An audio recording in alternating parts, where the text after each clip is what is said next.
Thanks for joining us for News Center Maine Afternoon at 12:30. I'm Brian Yacono. And I'm Amanda Hill. Ryan Breton joins us with our first look at the forecast. I have to say, though, if you were watching the end of the noon, that poor news anchor who fell asleep, I saw that earlier this week, but I can completely relate. Being a new mom and... Got to be brutal. That shift is brutal, specifically. You don't even work the morning shift, and I don't know how you do it. No, right? To get through every day. Well, when you're up all night with a crying baby and feeding and all that. So that poor, God bless her, and I'm so glad her viewers were very kind supported that, right? We get it. Yeah, and although you're not on the part of the day where you're probably more apt to fall asleep, you power through quite a bit. And sitting in the same room, a lot of times, I can't even tell. Nope. So huge credit You guys have been very helpful. A mom's power. They hide it all very well. Yeah, that's for sure. We've got another great day out there, but beautiful. You can feel the heat kind of kicking up a little bit. Yeah, and that will be the trend over the next couple of days. I think heading into the weekend, it's still going to be hot and humid too. But by then, there probably will be some showers and storms around, especially on Saturday. Okay. So a little shifting coming. Yeah, might provide a little temporary relief from the high heat. If you get a little rain, take a look outside. A couple of cameras lined up for you. This is Sunday River. Great day to play around the golf there. That's the practice green right before the first hole at the Sunday River Golf Course. And in Casco, you can see just some mid and high level clouds, wispy clouds kind of streaming through. It's still going to be mainly sunny all afternoon. We just don't have the deep blue skies in southern and central Maine that we had yesterday. You do have the deep blue skies, though, in northern Maine. Nice and sunny up there. And that's where some of the hottest weather will be this afternoon. We do have a little light sea breeze that's starting to kick in. So it's 81 in Portland, 85 in Kittery and Poland, 85 in Mercer as well. But as we shift to eastern and northern Maine, look at the 87s. Princeton and Calais, you'll get to about 90 this afternoon. 85 in Howland and Bangor, 83 right now in Lincolnville. So through the rest of the day, we're nice and dry. Again, if you're on the coastline, there's a little sea breeze, but kind of a muggy feeling sea breeze this afternoon. Overnight tonight, because the dew point levels have come up, it's more humid. It's not going to be quite as cool tonight. Most of us start tomorrow morning in the mid-60s. I think tomorrow's a little hotter. Upper 80s may be where we get to in Portland, and many inland areas touch 90 tomorrow. But this is 4 in the afternoon, and there really are no storms in Maine. The highest chance for any rain tomorrow is going to be to our west in Vermont and New Hampshire, and maybe a stray storm makes it in here. But I really think it's once we get to the weekend, when this high starts to break down a little bit, that we'll have a higher chance for some showers and storms. So most day dry tomorrow. It's a hotter day. A few isolated storms on Friday. And then if you have plans Saturday, guys, it's not going to rain all day. There's no question about that. But there will be some showers and storms around that you may have to dodge if you have outdoor plans. I like the idea of a shower to cool off a little. Right. Like 20 minutes to refresh, and then we'll be fine. Kind of like Florida in that way. Yes. Thank you. Yeah, right? Right. All right, Ryan. We'll see you in a few minutes. You're welcome. Thank you. Yep. Well, a few crashes to tell you about at 12:30. Yeah, we'll start with this one. A motorcyclist is in critical condition after a crash in Poland last night. The Androscoggin County Sheriff's Office tells us it happened at the intersection of Bakerstown Road, which is known as Route 11, and North Raymond Road around 8:30 last night. Deputies say a motorcyclist hit an SUV while the SUV was crossing the intersection. Witnesses told police they saw the bike did not have its headlight on shortly before the crash. The driver, identified as Dylan DeConzo, was thrown from the bike. Investigators say he was not wearing a helmet. And a bit of a scene in Portland this morning. High Street back open now to one lane after a Pepsi truck broke down right in the middle of the road. This is the section right near our station and the Portland Museum of Art. No word yet exactly what happened there, but traffic was being turned around at some points and routed away from the one-way street for about an hour this morning. It has since reopened to traffic.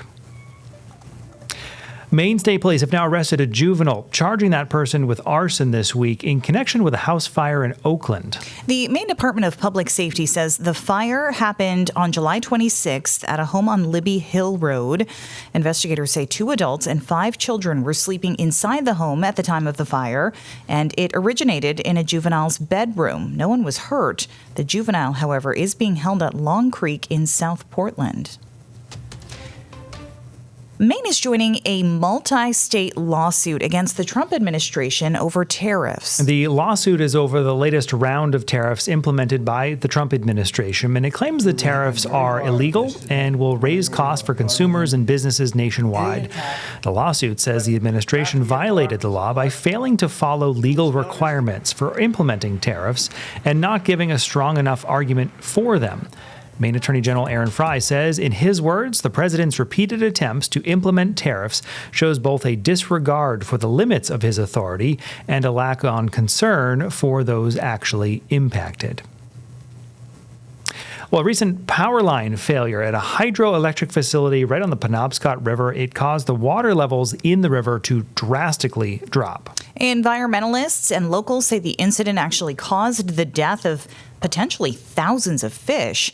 The power failure caused the river flow to drop far below normal levels, leaving fish in shallow water stranded. One member of Trout Unlimited estimates the incident will end up costing local anglers more than $50,000 in revenue. He says it's the third time since 2023 that something like this has even happened.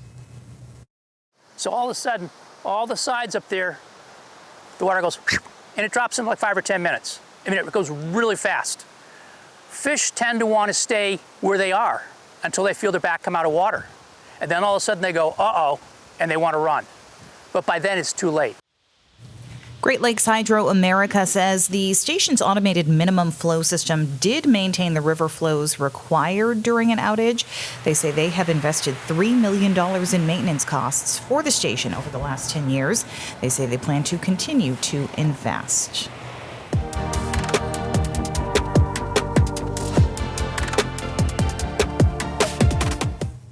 Okay, school is still out for the summer. However, really only a few weeks before kids head back to school. This always goes so quickly. That means parents and families likely already on the hunt for back-to-school items.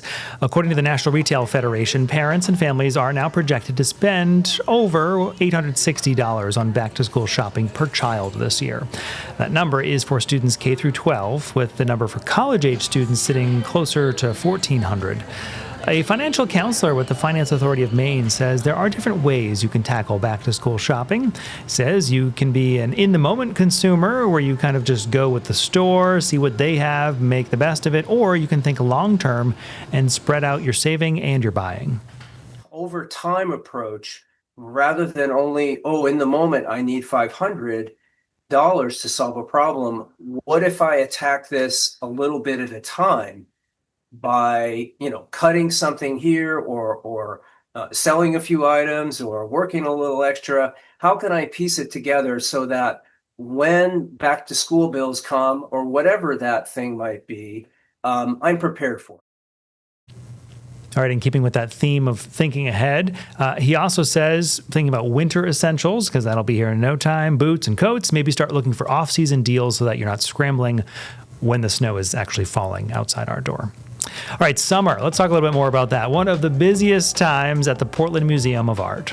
We will look at a pretty big exhibit on display right now. That story and a full preview of tonight's 207 when we come back.